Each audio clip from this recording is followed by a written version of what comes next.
Xəbər mərkəzimizdə AR24-ün efirində gündəmdə xoş gördük dəyərli izləyicilər. Əlbəttə ki, bir saat ərzində ölkədə və dünyada baş verənlərdən sizi xəbərdar edəcəyik. İlkin olaraqsa gündəmin bu dəqiqələrində regionun prosesləri ilə bağlı müzakirələrimiz olacaq. Həm studiyada, həm də bağlantıda olan ekspertlərlə müxtəlif istiqamətlərdə təhlillər həyata keçirəcəyik ki, ilk elə vurğuladığımız kimi Antalya Diplomatiya Forumunda baş verən təmaslardan danışacağıq. Azərbaycan, Ermənistan Xarici İşlər Nazirlərinin görüşləri oldu. Görüşdə önəmli açıqlamalar, önəmli mesajlar təqdim edildi. Əlbəttə, Azərbaycan yenə də bir daha özünün iki önəmli şərtini diqqətə çatdırdı, xatırlatdı. Ermənistan tərəfindən isə yenə də manipulativ çıxışlar oldu. Yeni bir sistem ortaya atdı Mirzoyan. Vurğuluyur ki, ATƏT Minsk qrupunun ləğvi ilə bağlı sənədi elə sülh sazişi ilə eyni gündə imzalaya bilərik. Hətta 10 dəqiqə fərqlə bunu etmək mümkündür. Amma ekspertlərin təhlillərində isə bunun isə bu qədər rahat və primitiv olmadığını deyirlər. Biz bir qədər Antalya Diplomatiya Forumundakı digər təmaslara da nəzər salmaq istəyirik. Rusiya və Ermənistan arasındakı münasibətlər də kifayət qədər sərt görünür. Lavrovun sərt bir xəbərdarlığı var idi Ermənistana. Bütün bunların isə müzakirəsini studiyamızın qonağı siyasi şərhçi İlyas Hüseynovla həyata keçirəcək. İlyas bəy, xoş gördük sizi. Xoş gördük. İlyas bəy, ilk olaraq istəyirəm ki, elə verilən açıqlamalar üzərində təhlillərə başlayaq. Ötən gün çox danışdıq əslində bu məsələlərlə bağlı, amma əlbəttə ki, danışılması gərəkən mövzular çoxdur. Çünki Ceyhun Bayramov yenə də bir daha Azərbaycanın mövqeyini xatırlatmağına baxmayaraq Mirzoyandan çox biz gülünc açıqlamaların şahid olduq. Nə mənada gülünc? Deyir ki, Ermənistan konstitusiyası ilə bağlı Ceyhun Bayramovun xatırlatmasına qarşı vurğulayır ki, bənzər addımı biz də ata bilərik, amma İrəvan bunu eləmir. Hərçənd ki, Azərbaycan konstitusiyasında elə bir maddə yoxdur, elə bir ərazi iddiası yoxdur. Ceyhun Bayramov da vurğuladı ki, indiyə qədər olsaydı siz çoxdan bunu ortaya atmışdınız. Mirzoyan sülh imzalamaq istəyirik. Biz indi vaxtı, yeri danışmalıyıq dediyi halda nəyə görə Azərbaycanın bu şərtləri ilə bağlı bu cür gülünc reaksiyalar verir? Minnətdaram dəvətinizə görə və suala görə. Əlbəttə, Ermənistanın əsas məqsədi diqqəti yayındırmaq, müxtəlif manipulyasiyalar etmək və revanş üçün bazisi formalaşdırmaqdır. Yəni, gələcək nəsillərin hazırki vəziyyəti dəyişmək uğrunda mübarizəsinə rəvac verməkdir. Azərbaycan isə buna imkan vermir və bütün məsələləri, bütün problemləri, bütün revanş elementlərini bir vahid, bölünməz bir prosesin içində həll etmək niyyəti vardır. Bəli, sülh müqaviləsi layihəsinin maddələri razılaşdırılıb, amma tələblərimiz var və bu tələblər də legitimdir, beynəlxalq hüquqa əsaslanır, ədalətə söykənir və bu tələblər dəfələrlə ifadə olunmuşdur. Ermənistan konstitusiyasının dəyişdirilməsi və ATƏT Minsk qrupunun buraxılması ilə bağlıdır. Və söylədiyiniz kimi Minsk qrupunu iki dövlətin siyasi iradəsi ilə bir vahid sənəddə ləğv etmək elə də asan məsələ deyil. Çünki burada xüsusilə vurğulamaq lazımdır ki, ATƏT-in özü Avropada Təhlükəsizlik və Əməkdaşlıq Təşkilatı konsensus əsasında fəaliyyət göstərir. Burada bütün dövlətlərin bu məsələyə səs verməsi önəmlidir. Bəli, ola bilsin ki, 92-ci ildə onun yaradılışında qanun pozuntuları olub. Bu məsələləri biz dərindən əlbəttə ki, araşdırmışıq 30 il ərzində. Amma hazırki vəziyyətdə bu qrup fəaliyyət göstərirdi. İndi yeni reallıqlarda ona heç bir lüzum yoxdur. Bunun dəyişdirilməsi üçün hər iki dövlətin status quo-nu dəyişmək yönündə ATƏT-in katibliyinə müraciəti önəmlidir və orada artıq vahid bir mövqe ilə bu hazırki vəziyyətin və mandatın ləğv edilməsi prosesi həyata keçirilə bilər. Amma məsələ bundan ibarətdir ki, Azərbaycan burada dəfələrlə bəyan etsə ki, Ermənistan tərəfi ATƏT-ə müraciət etməlidir ki, Minsk qrupunun buraxılması ilə bağlı heç bir praktiki addım yoxdur. Yəni, bəyanatlar səviyyəsindən digər biz mərhələni görmürük və praktiki addımlar atılmır. Ona görə də burada iki dövlətin ATƏT-ə müraciəti önəmli xarakter daşır. Konstitusiyaya gəldikdə isə burada Azərbaycan konstitusiyasında Ermənistana qarşı hansısa ərazi iddiası yoxdur. Bəli, biz Cümhuriyyətin varisiyik, bu doğrudur və yaxşı ki, bizim qurucu babalarımız 20-ci əsrin əvvəllərində bu dövləti formalaşdırıblar, 23 ay fəaliyyət göstərsə də hazırda biz müstəqilliyimizi bərpa etmişik 91-ci ilin 18 oktyabr tarixindən, amma bizim Ermənistanda daxil olmaqla hansısa dövlətə qarşı ərazi iddiası irəli sürmürük. Bütün məsələləri sülh yolu ilə, dinc yolla həll etmək istəyir. Ermənistanda vəziyyət tamamilə fərqlidir. Ermənistan konstitusiyasında müstəqillik haqqında bəyannaməyə istinad edilir. Orada isə bu qondarma Dağlıq Qarabağ Muxtar Vilayətinin verdiyi qərar əsasında Miatsum hərəkatına istinad edilir ki, Qarabağ Ermənistanla birləşdirilmişdir. Bu, əlbəttə, Azərbaycana qarşı ərazi iddialarının hüquqi zəmində hələ də saxlanılması anlamını verir və bunu dəyişdirilməsi lazımdır və nəinki konstitusiya dəyişdirilməsi, eləcə də digər normativ hüquqi aktlar var. Məsəl üçün, Ermənistanın milli müstəqillik haqqında təhlükəsizlik konsepsiyası vardır və Paşinyan hakimiyyətə gəldikdən sonra o dəyişdirilmişdir. Xatırlayıram ki, onun şərhini də Azərbaycanda ekspertlər, rəsmilər, prezidentin köməkçisi geniş şəkildə dərc etmişdir və orada bütün konsepsiya tamamilə mifə, uydurmaya və tarixin təhrifinə yönəlmişdir. Yəni, bütün konstitusiya başda olmaqla, anayasa başda olmaqla digər normativ hüquqi sənədlərin dəyişdirilməsi önəmlidir. Və Azərbaycan tərəfinin burada danışıqlarda irəli sürdüyü iki tələb var. Mən elə düşünürəm ki, digər məsələlər də var ki, onlar da öz həllini tapmalıdır. Bəli, bunlar hələ indi danışıqlar mərhələsində ifadə olunmur, amma hələ də qondarma qurumun nümayəndəliyi Ermənistanda fəaliyyət göstərir və vaxtaşırı qapılarını açır, müxtəlif tədbirlər, müxtəlif görüşlər keçirilir.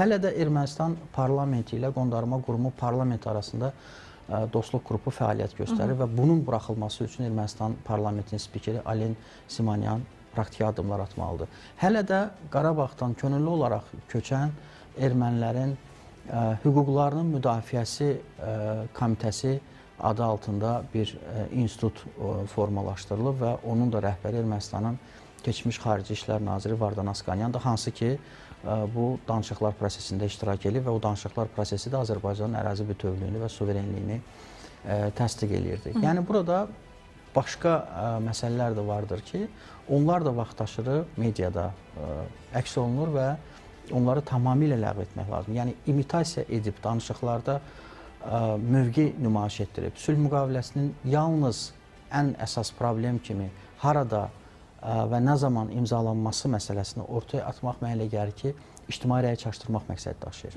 Mirzoyanın digər bir ictimai rəyi çaşdırma məqsədi daşıyan açıqlaması artıq xatırlatdı. ATƏT Minsk qrupunun ləğvi ilə bağlı vurğulayır ki, biz həmin gün, eyni gündə də bunu imzalaya bilərik. Sülh müqaviləsi ilə 10 dəqiqə arayla. Mən demirəm ilk olaraq sülh müqaviləsi imzalansın, yoxsa Minsk qrupunun ləğvi ilə bağlı sənəd. Amma biz bunu eyni gündə edə bilərik. Tamamilə açıqlama bu formadaydı. Hərçənd biz müzakirələr aparanda ekspertlərimizdən vurğulayırlar ki, ATƏT Minsk qrupunun ləğv edilməsi ilə bağlı proses bu qədər sadə və bəsit deyil. Yəni, öncədən də bu proses başlandığı halda yenə də həmin gündə sənədlərin imzalanması bir qədər absurddur. Amma yəni, daha doğru təhlilini sizdən istəyirəm. Həqiqətən də Mirzoyanın dediyi kimi belə bir sistem mövcud ola bilərmi, mümkün ola bilərmi? Yoxsa həqiqətən də həqiqətə uyğun olmayan bir açıqlamadır bu? Belə deyək də, heç bir sənəd, heç bir kağız parçası dövlətlər arası münasibətləri, sülhü formalaşdırmır. Sülh üçün konseptual yanaşma lazımdır. Burada düşüncədən, təfəkkürdən, tutmuş davranışlara qədər hər şey sinxronluq təşkil etməlidir. Amma əlbəttə sülh önəmlidir və sülh prosesinin də əsas təşəbbüskarı Azərbaycandır. Xatırlayırsınızsa, elə Azərbaycan 5 maddəlik sülh müqaviləsi mətnini irəli sürmüşdü və bu danışıqlar çox çətin, gərgin keçsə də 2 maddə açıq qalmışdı. O 2 maddə də sonra bildirildi ki, razılaşdırıldı. Hərçənd ki, o 2 maddənin içində də bəzi minalar vardır. Çünki orada göstərilir ki, Ermənistan Azərbaycan sərhəddində 3-cü dövlətlərə aid qüvvələr olmamalıdır və geri çəkilməlidir. Avropa İttifaqının mülki missiyası bugün Ermənistan ərazisindədir və binokl diplomatiyasını həyata keçirilir. Monitorinq adı altında Azərbaycanın mövqeləri diqqətlə izlənilir və kəşfiyyat məlumatları toplanılır və hətta nəinki Azərbaycana qarşı, regiondakı digər dövlətlərə qarşı, İrana, Rusiyaya qarşı da burada fəaliyyət hiss olunur və bu da təsdiq edilmişdir. Yəni, burada həm sülh müqaviləsinin mətnində olan maddələrə uyğun davranışların həyata keçirilməsi və Azərbaycanın haqlı tələblərinin icrası önəmli xarakter daşıyır. Əlbəttə, bir proses çərçivəsində bir gündə Minsk qrupunun ləğvi ilə bağlı bir hüquqi sənəd imzalana bilər. Əlbəttə, bu sülh müqaviləsi ilə və yaxud paralel olaraq eyni gündə digər sənədin imzalanması ilə həyata keçirilə bilər. Bu dövlətlərin özünün baxışlarından və sülhə dair mövqelərindən asılı olacaqdır. Bəs kommunikasiya xətlərinin açılması ilə bağlı Ermənistanın mövqeyi nədir? Çünki bilirsiniz ki, o qədər qəliz və ayrı-ayrı geosiyasi oyunçuların regiona dəvət edilməsi ilə, humanitar örtük altında müxtəlif nümayəndəliklərin açılması ilə maraqların təminatını Ermənistan Cənubi Qafqaza dəvət eləyir və kommunikasiya xətlərin açılması artıq çıxılmaza getdiyi üçün onu sülh müqaviləsindən kənarda saxlanılması haqqında qərar qəbul olundu. Bu barədə Ermənistanın yanaşması nədir? Yəni, bu da çox problematikdir. Amma mənə gəlir ki, burada Azərbaycan tərəfinin mövqeyi asandan çətinə doğru bir baxışı vardır ki, hansı məsələləri həll etmək mümkündürsə, onu burada və indi həll etmək önəmlidir. Və bu baxımdan sülh müqaviləsi bu formada razılaşdırılıb və onun imzalanması bugün gündəmdədir. Amma hesab edirəm ki, bu tələblər Azərbaycan prezidenti tərəfindən də ifadə olunmuşdur. Həm adada keçirilən analitiklərlə olan görüşdə, həm Almaniya prezidenti ilə olan brifinqdə və bu məsələləri də yeni Azərbaycan irəli atmamışdır. Bu da çox önəmli bir məqam vardır. Ermənistan tərəfi belə təqdim edir ki, sülh müqaviləsi razılaşdırılıb, Azərbaycan tərəfi yeni tələblər irəli sürür. Yəni, bu tələblər sonsuza qədər sanki davam edə bilər, amma elə deyil. Bu, fundamental tələblərdir, hüquqi tələblərdir, siyasi əhəmiyyətlidir və tarixi əhəmiyyətlidir. Çünki burada SSR-nin dağılmasından sonra yaranan böyük bir ərazi birləşdirilməsi, Azərbaycan ərazilərinin mənimsənilməsi və legitimləşdirilməsi prosesinin üstündən biz xətt çəkirik və Ermənistanın əslində biz müqavilə imzalayaraqsa subyektliyi artır. Yəni, Ermənistan tarixən Cənubi Qafqazda elə bir layihə kimi yaradılıb ki, bütün region dövlətlərinə qarşı təsir etmək imkanı yaradılsın. Türkiyə, İrana, Azərbaycana və burada etnik konfliktlər, ərazi münaqişələri və digər məsələlər ortaya atılmışdır. Burada din faktoru və digər məsələlər də var, amma lobbiçilik, kilsə məsələsini də xüsusi qeyd etmək lazımdır. Amma hazırda əgər Azərbaycanla Ermənistan sülh müqaviləsi imzalasa, bu mənə gəlir tarixi bir sənəd olacaqdır və şübhəsiz ki, birgə yaşayış, diplomatik münasibətlərin bərqərar olunması və davamlı, dayanıqlı sülh naminə böyük bir tarixi irəliləyişə çevriləcəkdir. Və maraqlıdır ki, Cənab Prezidentin də burada torpaqlarımızın azadlığı və bu ordumuzun böyük xilaskarlıq missiyası ilə yanaşı, həm də sülh, quruculuq və eləcə də birgə yaşayış diplomatiyası da mühüm əhəmiyyət kəsb edir. Mənə elə gəlir ki, məhz bununla ümumilikdə böyük tarixi problemlərə son qoymaq mümkündür. Aydındır. Həmçinin də Ermənistan mediasında bir neçə gün öncə Jaqovurt nəşrində belə bir iddia ortaya atıldı ki, may ayının 9-da Moskvada 3 tərəfli görüş olacaq. Vladimir Putin, Prezident İlham Əliyev və eyni zamanda Ermənistan baş naziri Nikol Paşinyan arasında və bu görüşdə artıq sülh sazişi ilə bağlı razılıq əldə edilir və yaxud da ki, son qərar verilir hansısa formada və müqavilə Qazaxıstanın paytaxtı Almatı şəhərində, daha doğrusu Qazaxıstan şəhərində Almatıda keçiriləcək deyə imzalanacaq. Daha sonra isə Ermənistan Baş Naziri ofisindən Nazeli Bağdasaryan belə bir açıqlama verdi ki, 3 tərəfli görüş nəzərdə tutulmur. Hərçənd Ermənistan mediasında ortaya atılan bir iddialar olursa, bunlar çox vaxt belə deyə sızdırılmış məlumatlar olur. İndi bilmirik nə qədər gerçəkdir. Paşinyan ofisindən həmin məsələ təksib edildi. Amma sizin də dəyərləndirmənizi almaq istəyirəm. Nazirlərin görüşü baş verdisə, 3 tərəfli görüş üçün hansısa bir yol açılmış olurmu? Nurhan xanım, sualınızda açar söz sızdırılmışdı, mənə elə gəlir. Çünki Ermənistan mediasında daim müxtəlif gizli, konfidensial danışıqların media sızdırılması baş verir və bütün proses alt-üst olur və biz bunu bütün danışıqlar trekində müşahidə etmişik. Ola bilər ki, görüş keçirilsin və Rusiya burada öz geosiyasi gücünü, xallarını artırmış olsun. Rusiya-Ukrayna müharibəsinin nizamlanması fonunda əlbəttə bu Kremlə daha çox lazımdır. Amma hesab edirəm ki, birbaşa danışıqlar ən effektiv yoldur.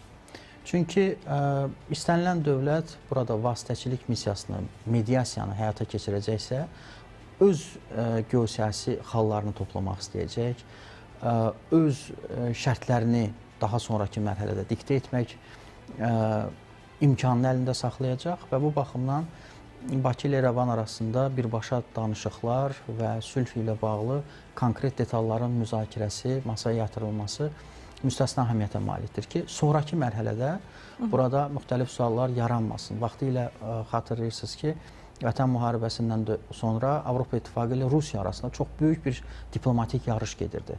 Brüssel, Moskva, Soçi və digər ölkələr, şəhərlər və burada Almatı məsələsi də təsadüfən ortaya atılmayıb. Hətta Qazaxıstanın prezidenti Qasım-Jomart Tokayevin də təşəbbüsü ilə Xarici İşlər Nazirlərinin görüşü keçirildi. Elə həmən sarayda, haradakı sərhədlər müəyyənləşdirilib və bugün tərəflər o razılaşmaya, 91-ci razılaşmasına istinad edirlər.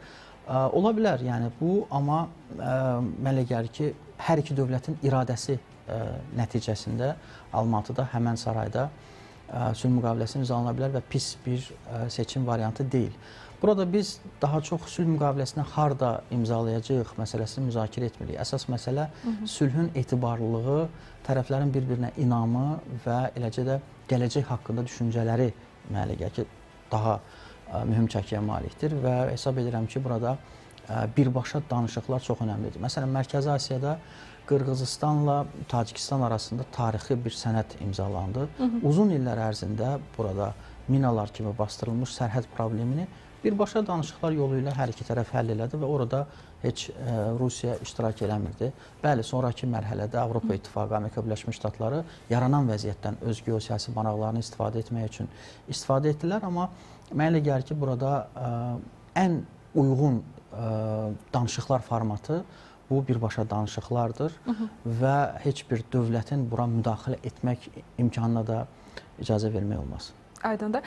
Bir qədər də istəyirəm artıq Rusiya məsələsinə toxunmuşkən Ermənistan-Rusiya münasibətlərindən də birazca danışaq. Ona görə ki, bir neçə gün öncə elə Sergey Lavrovun bir açıqlaması olmuşdu və açıqlamada vurğuladı ki, Rusiya-Ukrayna münaqişəsindən istifadə edərək Rusiyaya qarşı atılan addımlarla bağlı məşğul olacağıq biz.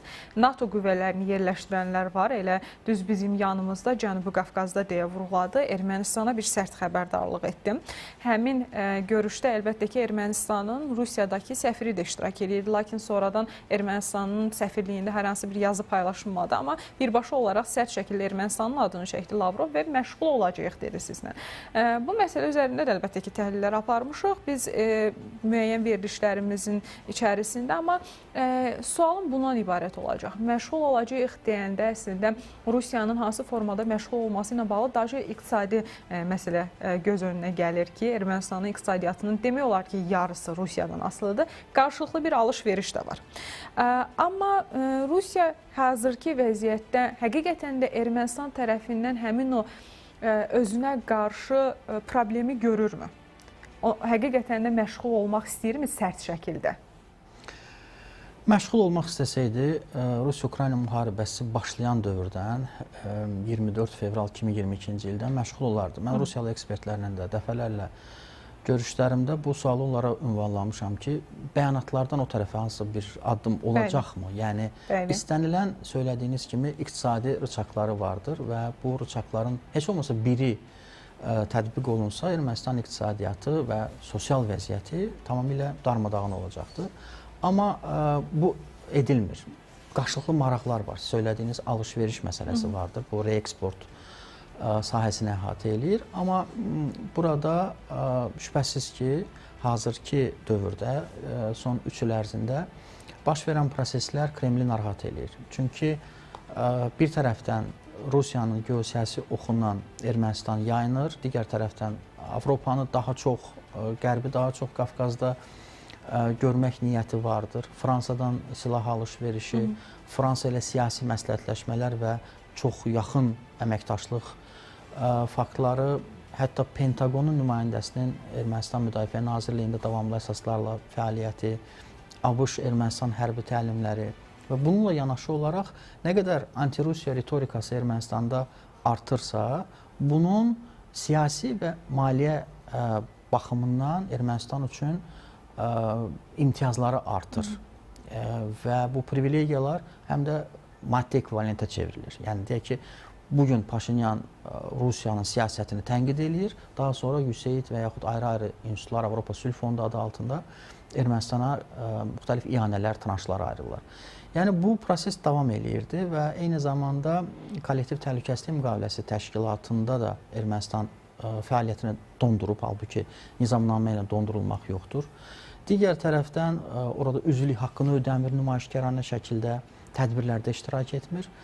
MDB məsələsində bu əhatə edir, yəni qabaq yalnız KTMT idisə, bugün MDB toplantılarında da iştirak etmir və yaxud ikinci dərəcəli üzvlər iştirak edir ki, Paşinyan getmir, Xarici İşlər Naziri gedir və ya Təhlükəsizlik Şurasının katibi gedir.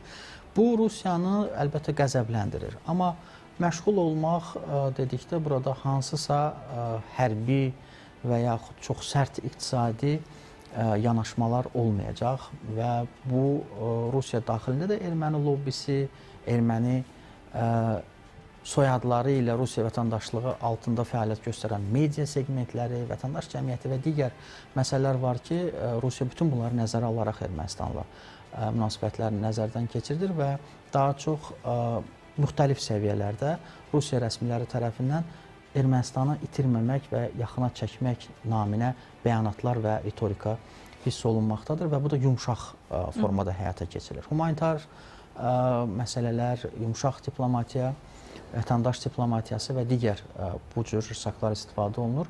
Amma əlbəttə ki, daha sərt yanaşmaların söylədiyim kimi hər hansısa biri vaxtında tətbiq olunsaydı, hazırki vəziyyət olmazdı.